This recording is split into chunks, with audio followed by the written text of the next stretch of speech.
I'm Sandy Lowries and welcome to the Good Girl Confessional podcast. The Good Girl Confessional podcast is proudly brought to us by WB40, Women Beyond 40 magazine. And I am really excited today to be talking to an incredible chick. Her name is Mish Wright. Mish is a writer and educator, and she is a developer of extraordinary courses, but she has had a background in both education and personal training, and she has combined both of these things to help women and personal trainers who are working with women to understand how working out during a prolapse or with those sort of health issues, it is really important to have information and to be armed with knowledge. Mish is really incredible. She, by her own admission, says she can talk about vaginas with her hands tied behind her back every day of the week. She is really brilliant, but she is incredibly knowledgeable, and today we talk about so many different things regarding women and prolapse and pelvic floor health. Please join in the studio today, Mish Wright. Hey there! When Sandy's not interviewing kick-ass women, she's hanging out with me at Alex the Seal, a podcast about music and nostalgia. I'm Jo Pybus, and each episode, Sandy and I talk about all the songs that got us hooked up, knocked up, and broken up. Do yourself a favour and search Alex the Seal on your podcast app. Love you, Molly.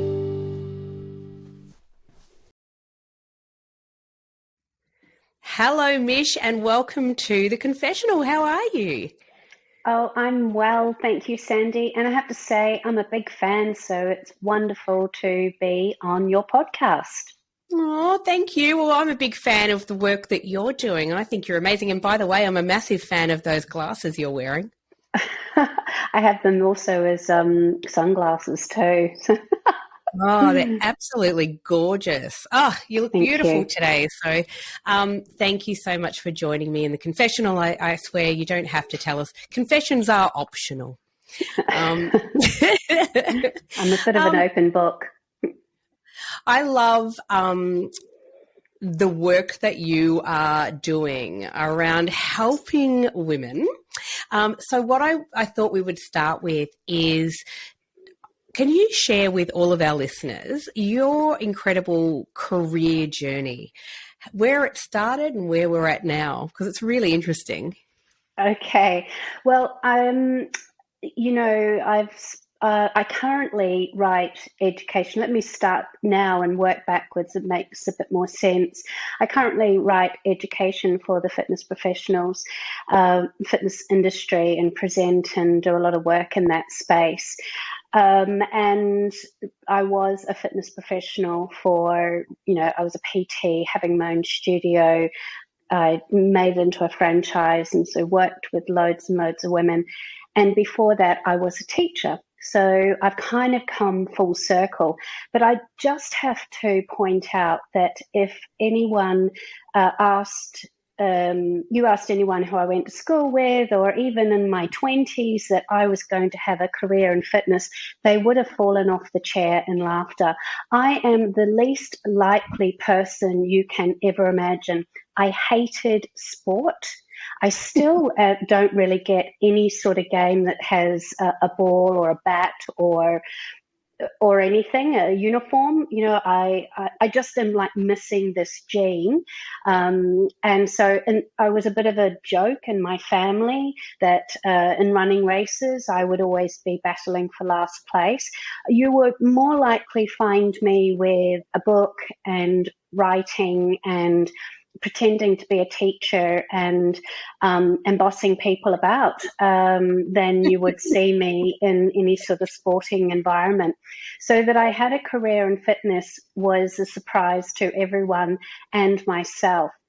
And so, I really do write education with a clear understanding and empathetic view of what it's like about feeling anxious and about what fit people do and what they look like, and how intimidating that can be to people who aren't in the fitness industry as well. So, yeah, but I had you probably don't know this story, Sandy. I had an experience that allowed me to find the joys of exercise that since then I have never been able to give it up. So that's a good thing, giving up exercise, I mean, and making it my work. So I moved to Australia. I'm from New Zealand, but I was living in London, had my daughter over there, and I moved to Melbourne with my daughter and my husband, who's also from New Zealand. And within a year, we bought a house, we renovated it.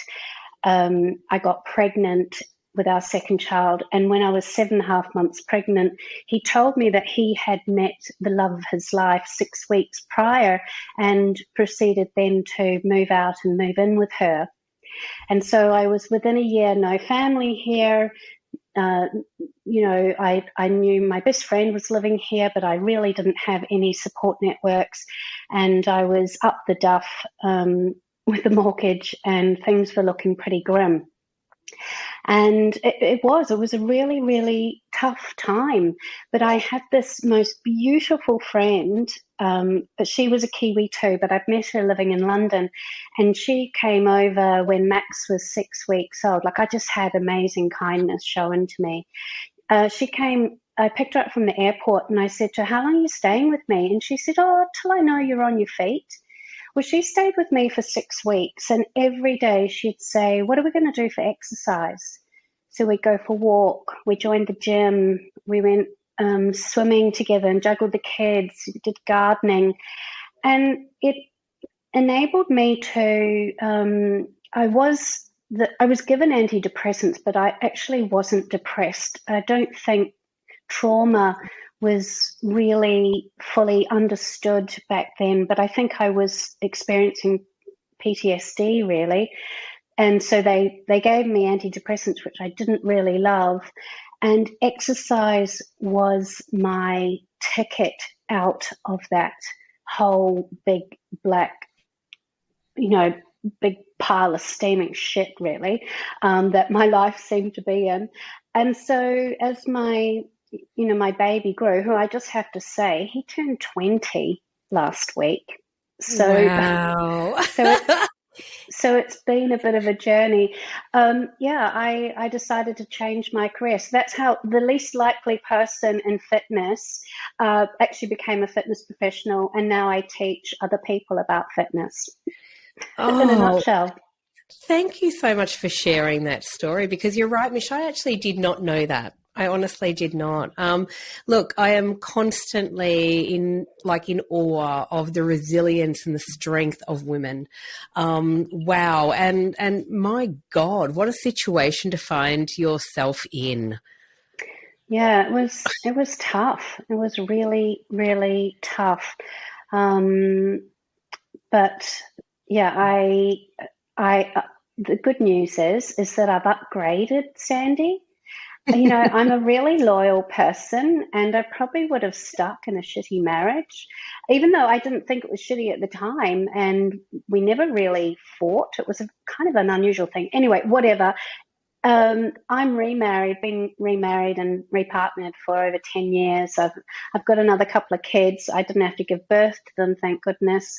So I'm stepmother of 2 other boys, and I have the most wonderful partner now. So I've completely upgraded. So things turned out okay. So yay. And, his loss turned out to be your gain, really. I think it's really fascinating, isn't it, when we say, that you didn't even know it was a shitty marriage, but then you find out, well, actually he's been having a fling with someone else. So, yeah, it's always a really strange thing. I know when my marriage ended, it was that real sense of believing one story and then finding out it's something completely different. It's quite fascinating, isn't it? Yeah, and it goes to our own expectations of, for me, my whole family. There was single mothers, and this term, which I absolutely hate, and I'm happy to never hear it again, this broken family. That phrase is just so off. It's just, every time someone would say that to me, I would always rebut it and say, it's not broken. My children have a family. We have a family. We just have a different family definition from you. It's no more or no less. So, don't be telling us that. I really, it still really bugs me. But yeah, resilience. Well, what other choice do you have? You've got to just get your boots on and get in, don't you?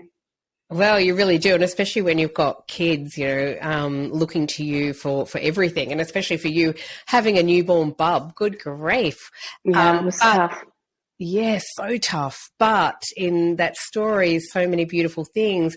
Your girlfriend coming to stay with you for 6 weeks and to hold that space for you and to just be there. I think that that's kind of a beautiful and extraordinary part of that very difficult journey.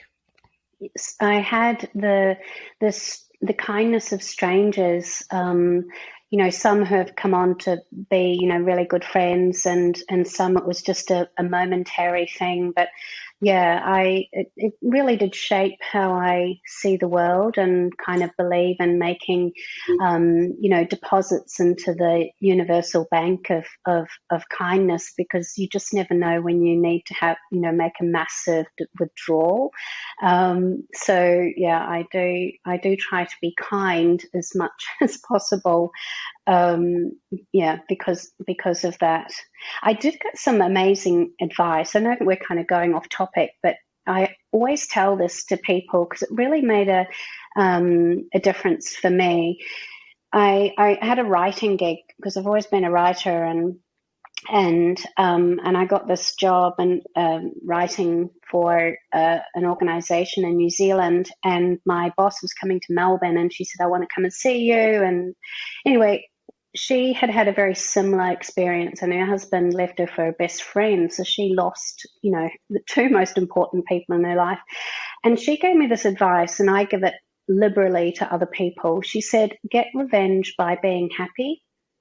And so I bought the shoes. I had the facial. When I would weigh up things, I would say, does this bring me joy? And that was my focus. And so, if anyone's listening to this and they're going through a shitty time, which is divorce, whether your husband does something like mine did or not, it's still a really tough time. I think that is just advice that is gold.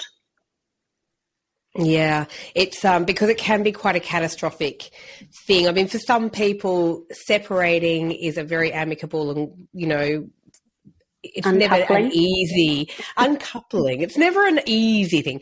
For me, it was quite traumatic as well, and I think for a lot of women it is. So, what beautiful advice, Mish, because I think, and the only other thing that I would probably put out there is that, hearts heal. And even though when you're stuck in the moment and it feels so traumatic and you feel like you'll never get over it, in time you actually do. And I think for me, was such an extraordinary experience of learning to be by myself, something I realized I'd never done. I'd always been surrounded by people, family, children, whatever it may be. And suddenly to have pockets of time by myself was actually something I had to learn to do, but then it became a very liberating experience.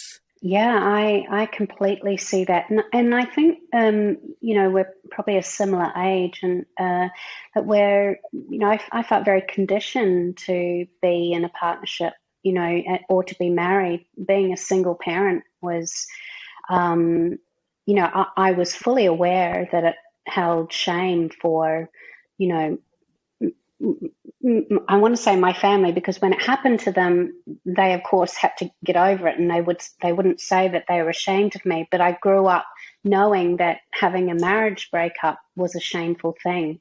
So, but it's not. And like you said, learning to enjoy being by yourself is a gift.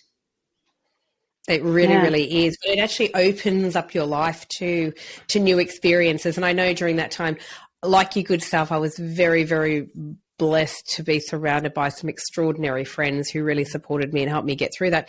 But it actually meant that I started to do new things and was out there in the world, and I, through that experience, met so many more amazing people and started writing a blog and did a whole lot of things. And I think, it does just open us up to new adventures. Who knew, right? Yeah, absolutely. I still love going to the movies by myself. Oh, see, I love that. I do have friends who actually will go to the movies by themselves or go and have dinner by themselves, take themselves out on a date. I love that. I think it's fantastic. Yeah, absolutely. I love that. And so this incredible journey that you had, so you go through this intense, extraordinary experience. And the gift in all of that is that, you have your two beautiful children at that time. So the exercise then, I'm guessing, helped you feel better?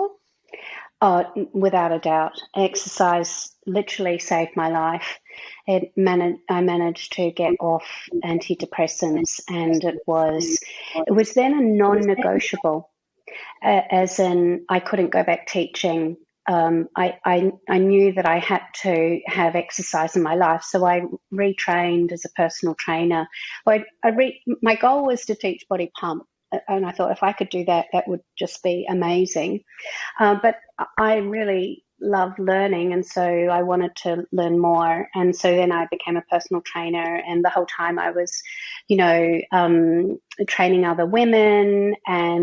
But this kind of leads me into probably the second most significant thing that happened in my life that, caused a point of no return. So I had two births. The first one was quite traumatic, and with Max, my second, I had a C-section. And during that time, I didn't experience any incontinence, probably because after the first birth, I didn't do anything. I didn't really like exercise. So, but when I was studying to become a personal trainer, I took a whole year to do it because I was, had two young kids and it was a bit of a juggle. But I also really caned myself. I had this image of what a personal trainer should look like.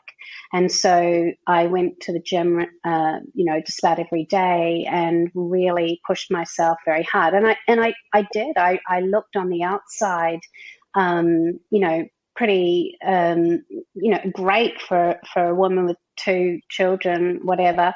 But I was noticing that I was leaking, and it just started off like I just wear a panty liner when I would go to the gym, and then it got to be a pad, and then it was like I would empty my bladder before going, and then I would run out in the class and empty it again. And then by this time I was teaching on stage with a full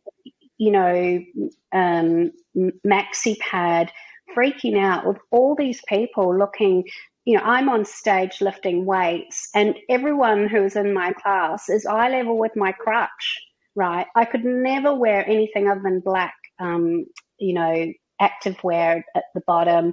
But I was really conscious of this bulge, and it was just, and then it was getting worse that it wasn't even happening at the gym. I had to then wear them all the time. And I was at about age 35, and I just thought, Jesus, what, I'm the youngest woman in the world with incontinence. This is something old women have. That's what my interpretation of it was. So I went to my GP, and she was fabulous. I fully expected her, Sandy, to say, oh my God, really? Like her to be recoiled with shock. And she sent me off to the Royal Women's in Melbourne. and where I got to have an appointment with a pelvic health physiotherapist, which I didn't even know existed at that time. She gave me, got me to do all these things, and I was waffling on about how I was a personal trainer and I was working with moms and, I was doing all this exercise, but this kind of thing was freaking me out a little bit. And she said, she just kind of spat the words out at me. She was so disgusted with me, and I had no idea why. She said to me, "You're on verge of a prolapse, and if you don't stop what you're doing right now, you're going to have surgery to have it fixed." And I was like, "What do you mean surgery? I've got 2 young kids. I don't have any family. I can't go to hospital, and I can't have surgery, and also I cannot stop exercising. I know that if I stop this, the walls will fall in on. It's the only way I can cope with everything is by having this active life." And then the third thing I thought of was, what the fuck is a prolapse? I had no idea what that word was. And she said, "It's your pelvic floor isn't working." And I was like, "Well, what does that mean?" And so I left that appointment. I went home, I got out my textbooks, and there was nothing there. And even in the anatomy, pelvic floor wasn't even a muscle on there. And I realized I had no idea about my own anatomy. And not only was I harming myself, chances are I was probably harming all the other women that I was working out with. And so, I've always been a feminist, and that to me was just like, well, I hope you don't mind me dropping the F-bomb, but this makes me feel really gross, fuck this. I'm going to have to find out everything. So I found a pelvic health physio who knew that exercise was important, and she didn't blame me for not knowing, because how on earth was I to know? I was never told during having a child, and I was never told during my education. I just didn't know. I was completely ignorant. And so, I started to work with her, and then I was just like, oh my God, every woman needs this information. So that's how I started my business. And since then, I've just done so many things in terms of breaking down the barriers, firstly for women to understand how to work with their bodies, but also for physiotherapists, pelvic health physiotherapists. So that's not these are physiotherapists who've done a postgraduate in pelvic health, breaking down their stigma and their biases against the fitness industry, because we really have to work together. Those barriers have to. So I created an event, and and that has put me into a position where I specialise in writing education around women's health. I present across Australia, New Zealand, and now in Malaysia and Singapore, in this area as well. But I'm still just as passionate about it. But luckily, I feel like the world has moved on a little bit more. People are a little bit more aware of pelvic floor and all of that. Well, I hope so. And this is why I love what it is that you're doing, because I think that you're right. I think that there is this really fascinating thing, and being able to speak to so many women, this has come up a number of times, of how little we sometimes know about our own bodies, and even those of us who think we know heaps about our bodies, someone will bring something up, and quite often a lot of women will go, "What, you what now?" I think it's right. And I think in terms of prolapse, there has always been this weird stigma involved with that as well, of women not talking openly about it. And so a lot of women, I'm sure, feel very much alone, as if they're the only person this is happening to. Oh, without a doubt. And do you know the statistics around how many women experience prolapse? I don't, Mish, so let us know. Well, I don't know. Tell me what you think. What do you think the ratio, the percentage of women? I'm going to say maybe 20%, but I'm probably wrong. So it's around 50%. Wow. Yeah. 50% of women who have had children will have some level of prolapse.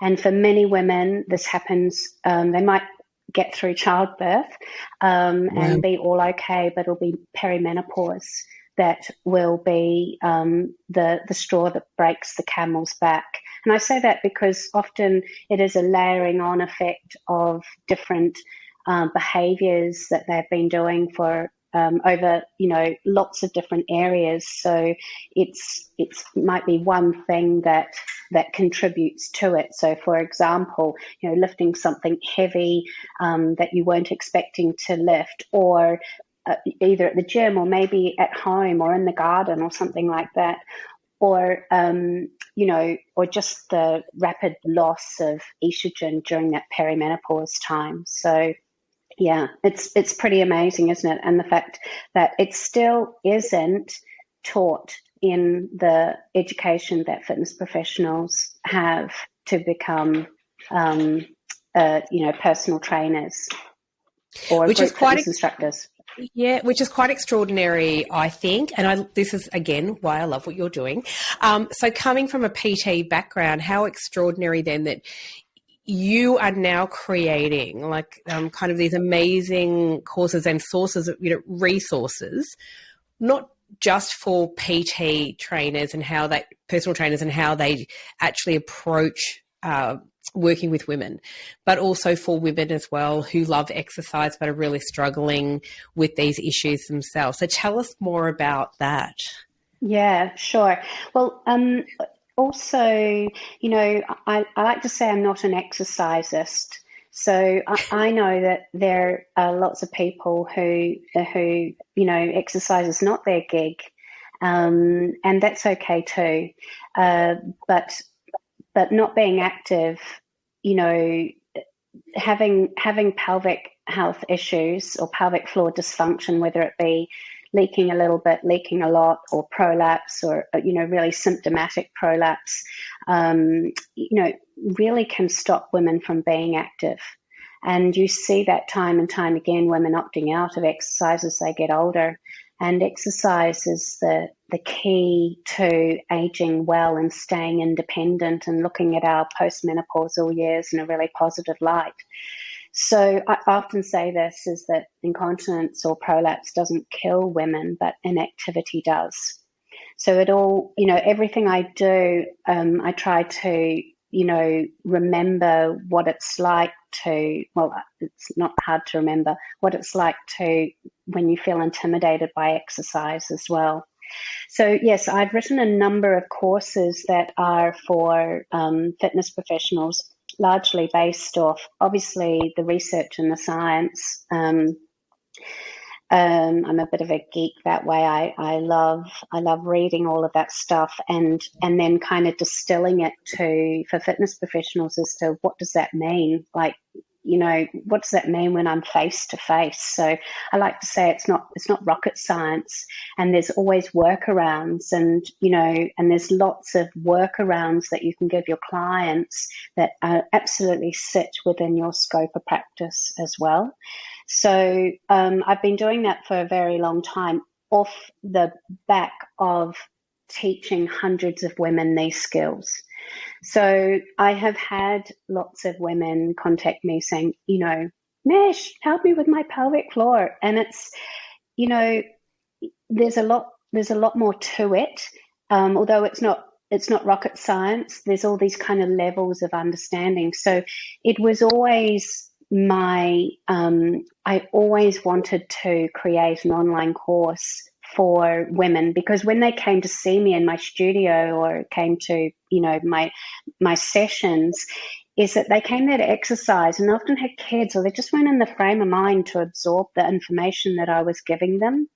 And so, during lockdown, it was I need to help give a tool to fitness professionals, because there's another side to it as well. I've had thousands of fitness professionals take my courses, and I'm very, very fortunate for that. And I'm very, very fortunate that I produce a new course and they go, oh my God, I'm going to buy it. I love it.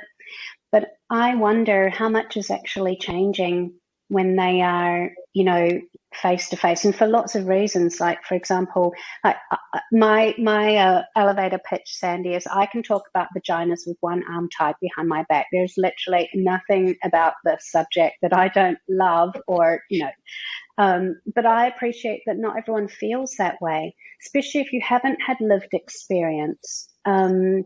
If you've never experienced having, I don't know, a uterus, a vagina, a pelvic floor dysfunction, a prolapse, it can be really even more difficult to ask about that or know what to do with the answers. So, there's lots of kind of barriers, I suppose. So I wanted to create a tool for fitness professionals that they can use. So it's kind of the same thing, but it's dressed up in two ways. And the course is EVEolution because, it's a feminine course, and and it's about remaining or encouraging women to be active no matter what age or stage they're at, or what their entry level of activity is. So these skills are, how do you navigate exercise or movement with your pelvic floor? One of the people who are doing the course, she said she's doing adult toilet training. So, just even understanding that our toileting habits make a huge impact on our ability to remain continent. And that's huge. I can't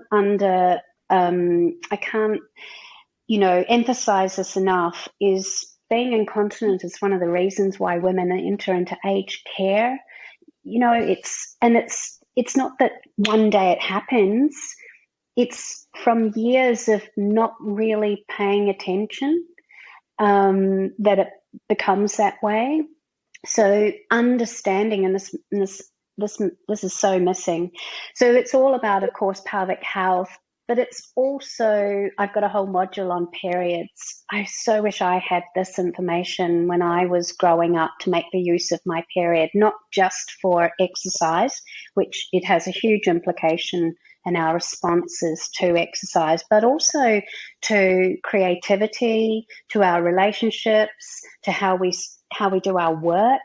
We live in a very linear world because we live in a patriarchy and a masculine world where we work for 48 weeks of the year, and we have, but that's not how we're designed. We're cyclic, and you just know you are, right? You're cyclic within Absolutely. your mom. Sandy, if we're on the podcast, but Sandy's like nodding like crazy. I'm nodding. Yes, I am. Mm-hmm. We're cyclic in, our menstrual cycle. We're cyclic within having children, postnatal for those people who choose to have children, and then we're cyclic within, our reproductive years. So we have massive changes. So, that is a whole module, as well as pregnancy, postnatal, and of course menopause as well, which is a huge one, navigating the perimenopause and postmenopause time. Yeah, wow. It's huge. Like, and even listening to this, because I have I'm in this age bracket. We're pretty much in the same age bracket. So I'm in my 50s, and I've got a lot of girlfriends who, and we make jokes about it in our group. Everyone's really open about it, but it's like, don't make me laugh, I'm going to pee my pants. But it's really happening. I mean, as much as we make light of it, but they're serious when they say, stop making me laugh, and they're crossing their legs, right? It is something that so many women experience. I mean, I had no idea about the high percentage. So, wow. But I do know that it affects a lot of women. So what sort of advice can you give to women, perhaps? I mean, obviously, your course sounds incredible, and I think that so many women will get so much out of that. And I will put up the links, by the way, just for anyone listening. The links will be up in the show notes if you're interested in EVEolution, because it does sound amazing. But just, Mish, what sort of advice can you give to women, perhaps, if they're a little bit scared that they are going to wee a little bit? If they've gone to a pump class or whatever it may be, whatever form of exercise they're doing, or whether they're just, hanging out with their girlfriends, having a few wines and laughing a little bit too much. Yeah, well, I think the first bit of advice that I recommend is working out why you're leaking, and I'll tell you a reason why this part is just so important. So, you probably are familiar with your pelvic floor being weak, and that is causing you to have incontinence or leak a little wee or whatever, right? But the same can happen. You can have incontinence also if you have a hypertonic pelvic floor. So that means when your pelvic floor is too tight. So the pelvic floor needs to come on and off and on and off. It's a reflexive action. And tell me, you know this because when you sneeze, you want it to come on. And you also want it to come on and be able to hold it for, say, like you're watching a movie and you're busting for the wee, but you don't want to miss that last 10 minutes of the movie. So, you need to, it needs to do lots of things, but it needs to have this reflex of on and off. And for some women, they can get very anxious about leaking, and so they hold it on and then they forget to switch it off. And so it might be on, but it's not strong. And so it can also cause leaking as well. So what might happen is they have a hypertonic pelvic floor, that they're not relaxing it, it's not coming on and off, and they leak. And so they think, oh my goodness, I need to do more pelvic floor exercises. And so they make it worse. And this can lead to, having painful sex, and not being able to void properly, or having lots of urine infections. So my number one tip is work out why, and that is the role of a pelvic health physiotherapist. And look, you can get a referral if there is some issues. Go to the doctor first, see if you can get a care plan. There's lots of ways around it, but even if you have to pay for it, it might be, $120 or something to see a professional. In my course, I actually have a cheat sheet to take to the pelvic health physio to really make the most of that session. But what they can teach you, and even if you just want to know more,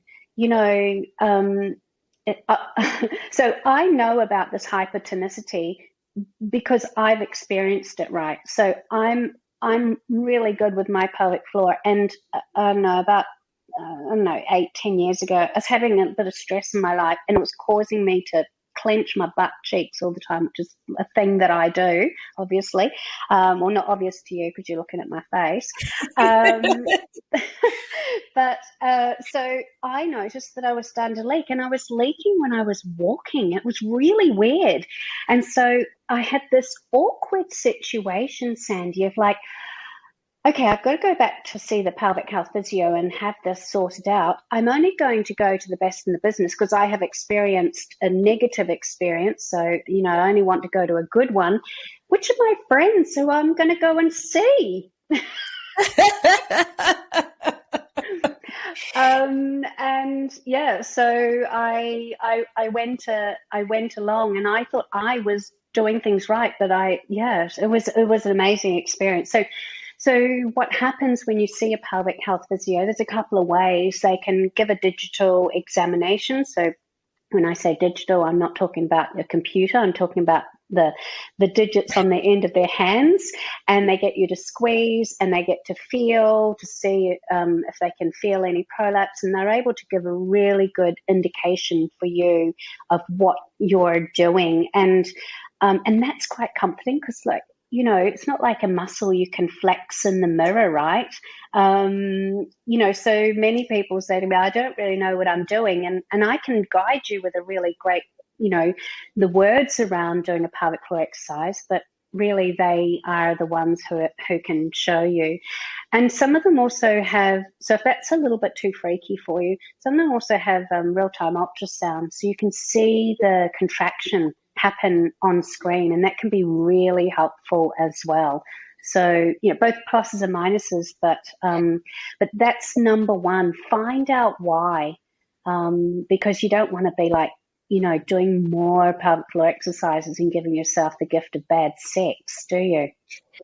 No, hell no. And I'm also a big advocate for, and I say this quite often, I'm sure you'll agree with me, that if you go and see a GP, for example, because, things are happening and they don't refer you, or they're not really, you feel they're not really listening to you and the angst this is causing, whatever, please, ladies, get a second opinion. Go and find another GP and keep going until you find someone who listens.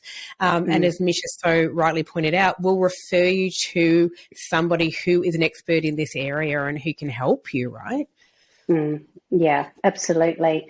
A pelvic health physiotherapist should be a person who you see regularly throughout your life whenever you feel anything is different. It's okay. You don't, even if it's just a check-in, there's no judgment. Yeah. They're going to be thrilled to see you, because the proactive stuff and the awareness and understanding about your own body is, it's a gift of longevity. And not to say longevity, the gift of being able to do and be the person you want to be for, the rest of your life. And especially if we're looking at post-menopause as well, when a lot of these issues come up a lot more. Yeah, and I really wanted to talk to you a little bit about that, because obviously I'm perimenopausal, and I say obviously, Mish, because anyone who listens to me bang on will know I bang on about it all the time. But I think it's important that we do have these conversations about it and talk about it openly and honestly. I don't really understand why perimenopause and menopause are considered taboo subjects, but anywho, let's talk about, though, perimenopause and working out, because obviously when we start to go through perimenopause, our bodies are changing, our hormones are changing, everything is changing. So walk me through that a little bit more.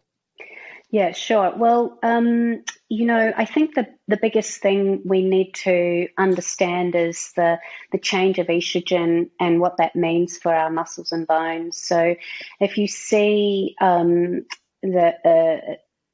graph, it correlates the drop of estrogen during our late 40s and 50s and beyond, correlates really strongly to the instant, and it's almost instant or drop in bone strength and muscle strength as well. Now, I'm not saying that you can't get strong and your bones can't get stronger, but the key to keeping them strong is resistance training. So strength training is just absolutely vital. And it is, the things that used to work for you when you were younger. So, for example, a lot of women going through perimenopause and that change of that hormonal landscape is changing as they notice that their body is changing. The weight, some people, they put on weight, some people, there's no change in the scales, but it's the weight is redistributing in different places. And when that happened in the past, you put on an extra couple of kilos or whatever, you'd eat a little bit less and you'd go for a bit of a longer run or work out just a little bit harder. And those strategies really don't work the same way during perimenopause and postmenopause. So the key difference is that we must be doing strength training. And when I say strength training, I mean lifting some heavy shit, where that your muscles feel that fatigue afterwards.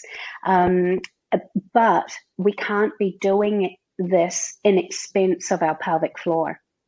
So yes, we need to be lifting weights and staying active, cardiovascular work as well, but not so that our prolapse that we didn't even notice before is now hanging between our legs and making it difficult for us to walk, or it's moved our bladder so much that we're leaking and we've got no control over it, or having a rectocele where it's affecting our fecal incontinence as well. So understanding where you are and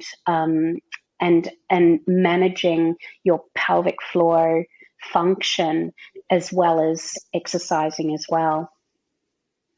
Yeah, wow. And I think that that's a really interesting point that you made as well. You talk about fecal incontinence because obviously these issues can cause a lot of difficulties elsewhere in our body as well, including our bowel and having issues of that sort.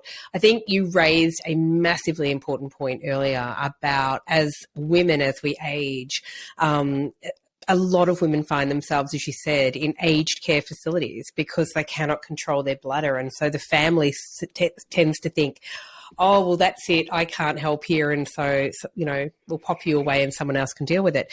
But in actual fact, there's young women who go through prolapse after the birth of a child and who continue to have issues throughout their life if it's not dealt with correctly. Yeah, it's there are lots of things that can be done. So obviously there is strength training in terms of your pelvic floor and understanding about incontinence and having really healthy toileting habits and avoiding constipation, for example. That's a really big one. If you're straining, that's not great for your pelvic floor. But there's also pessaries as well, which are internal structure and support for your pelvic organs as well. So, but there's also it's called magic cream, but an estrogen cream, which really helps with that reflex.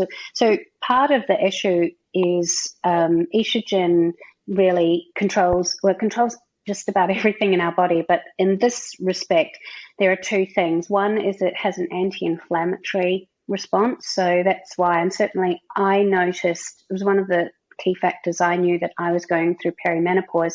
It's normally I would jump out of bed, run downstairs, yell at the kids, get them out the door, and I'd get out of bed and go, like Tin Woman, and I wasn't doing anything different, but that is that loss of estrogen, that anti-inflammatory of everything is a little bit more painful, so then you have to be a little bit kinder to yourself when you are working out and it hurts. I get it, it does. So there's, making sure you're having magnesium and, you are doing those real rest and recovery type strategies to help with that pain. Your pain is not imaginary. The other thing about that drop in estrogen is that it loses the elasticity. And you notice it in your face, right? Didn't have wrinkles. Yeah, I'm really rocking this aging stuff. And then you look in the mirror and go, what the fuck? Where did they come from? This happen? I know, right? And again, it's that real sudden drop of estrogen. Well, that just doesn't happen on the outside. It happens on the inside as well. I mean, our pelvic organs aren't floating in space. They're floating in fascia and, soft tissue. And all of that is affected by the drop of estrogen and gravity and whatever else we're doing as well.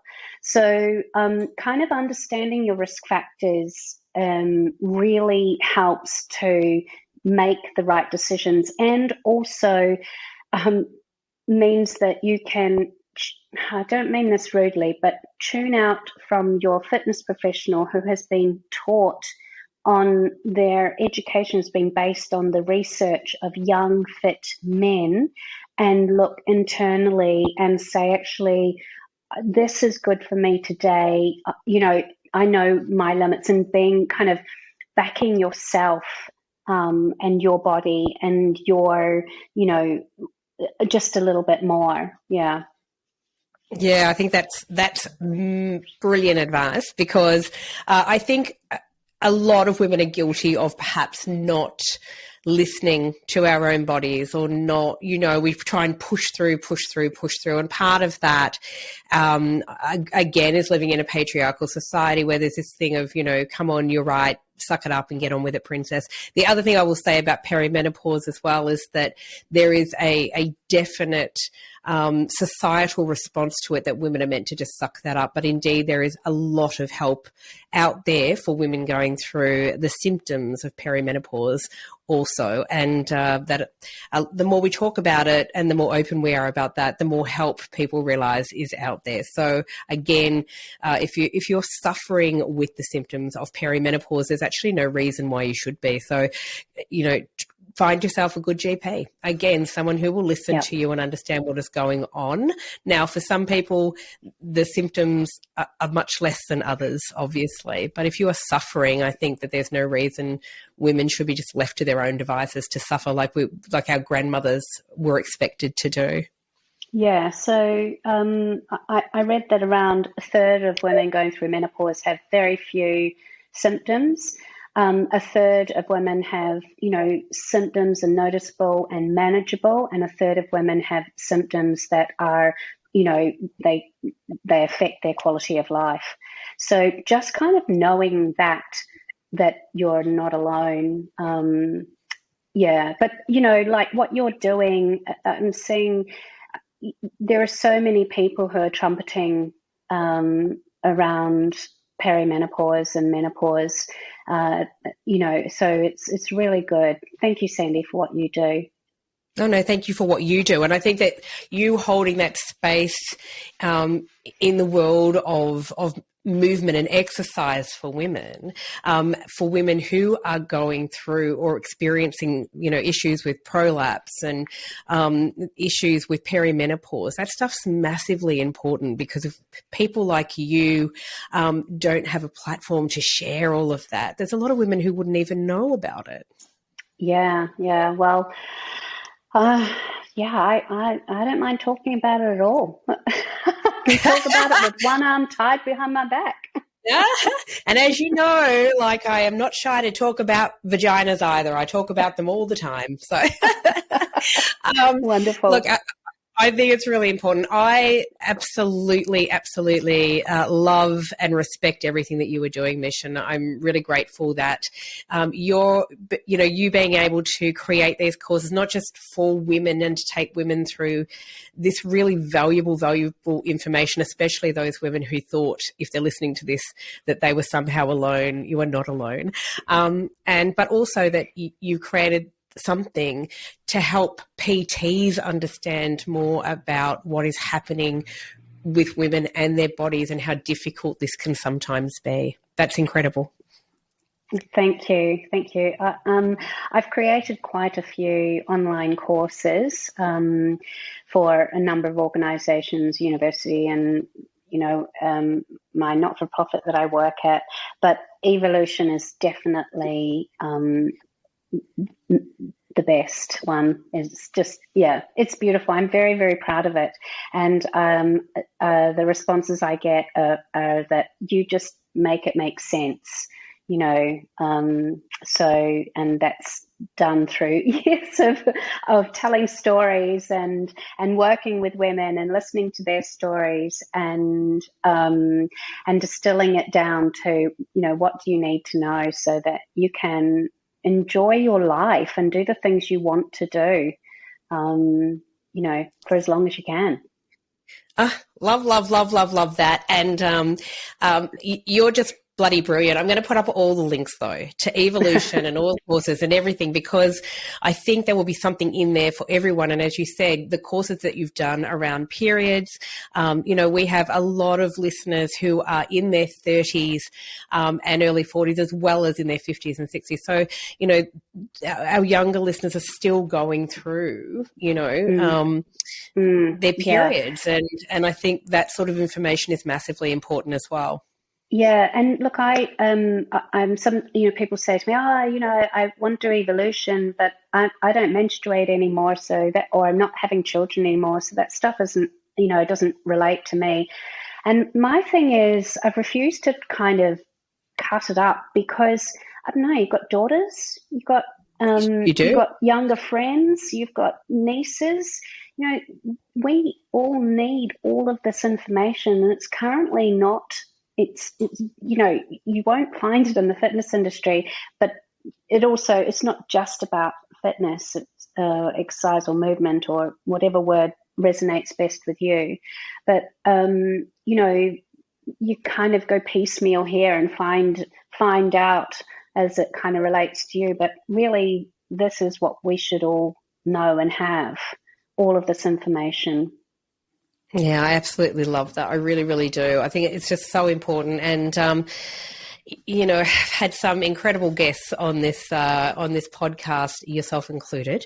But we have had beautiful people on here who have gone through, birth trauma and different experiences. So to know that on the other side of that, in terms of them even hearing you and knowing that, oh wow, there's help out there when we're exercising or when we're doing things, and it's not just about exercise like you're hitting the gym every day. We're talking about everyday movement and exercise, walking, doing your grocery shopping, walking around a supermarket, whatever it may be.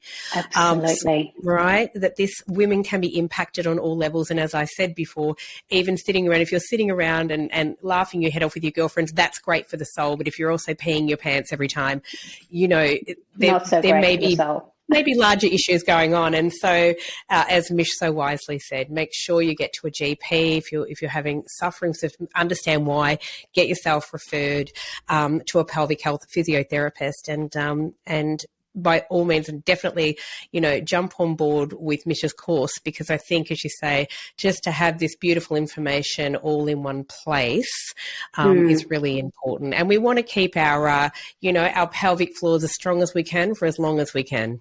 Absolutely. And, I also have a lot of articles and either on LinkedIn or on my website as well. So, if there are other things as well that are there for you, for the listeners. And I love that you're a fellow feminist as well, Mish. So, you're an amazing writer and you're bloody brilliant. So I'm so pleased that you could jump into the Good Girl Confessional today and share with us all of your amazing expertise. Thank you so much. Thank you for having me, Sandy. It's been a joy.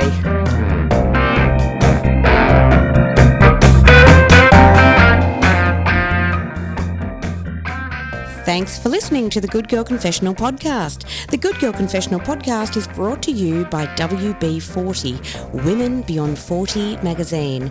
Available now at WB40.com.